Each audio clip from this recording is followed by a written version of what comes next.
Here's my closer encounter with Jim Carrey. He's a complicated guy. Just when you think he's only going for laughs, he grabs your heart with his serious side. No matter what he says, he always entertains. Even when I asked him, Jim, are you wearing underwear? That's none of your damn business. Now see, I don't have to answer that. No, is that? If you people aren't going to be cool, you know. When things get too calm in your life, all happy and going smoothly and... When will that be? Does that scare you? No, I'd have to experience it first. There's always some sort of deep undercurrent running under things, you know, for me. So I have definitely, you know, seen peaks of it. I've seen peaks of, you know, kind of enlightenment moments where I felt like, oh wow, I've got to figure it out. This is it. Okay, I have peace, I have bliss. And then, boom, off the wave, into the surf, and you're struggling again. I really believe that I was an entertainer because I wanted to make my mother feel special, you know? So I saw my father, and he was funny, and he was an entertaining person, compelling person to listen to.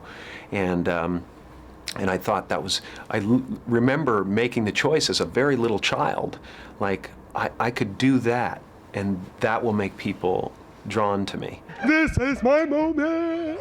The other thought was, my mom doesn't feel good, and she's depressed, so I want to make her believe that she gave birth to a miracle, so that her life actually was worth something, that it meant something. And I remember having that specific thought as a little child, going like, I'm going to prove to her that she's special.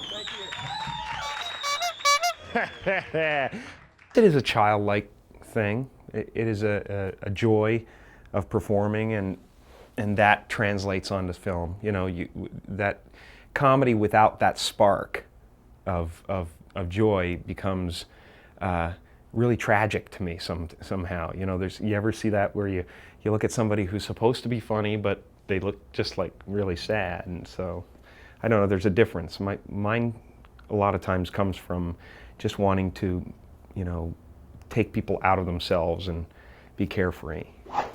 I don't pander to the audience. Sorry to disappoint you. I don't sit there and think about what they need. I try to be true to myself and say what makes me laugh.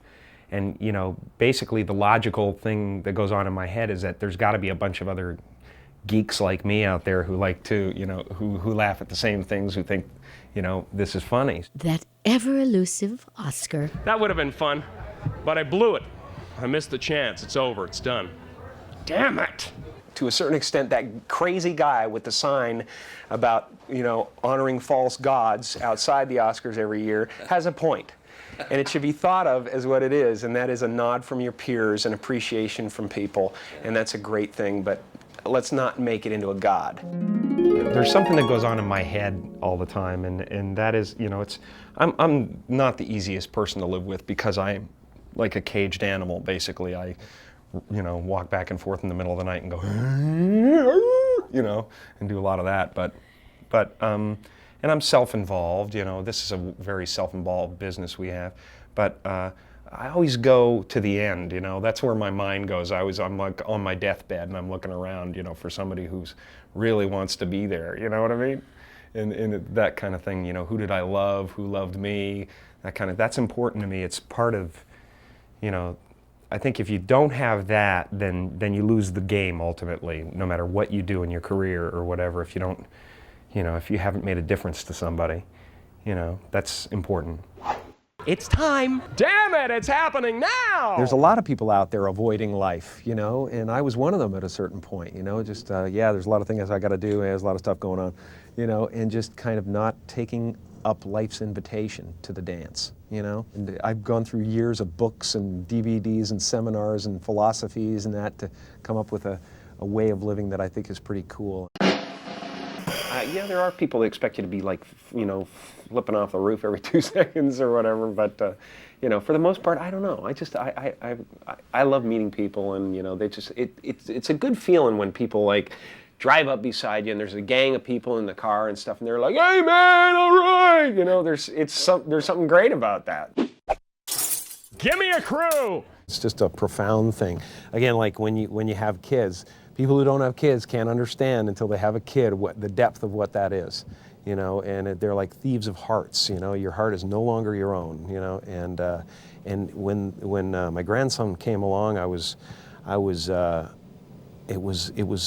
an even more profound in a way, because it was like this, a certain immortality aspect that comes with it, you know, like, wow, this is going to go on and on and on, and there's going to be a lot of people at Christmas time. It's a good thing. Before they kick me out, I want to prove how mature I am. Do the claw!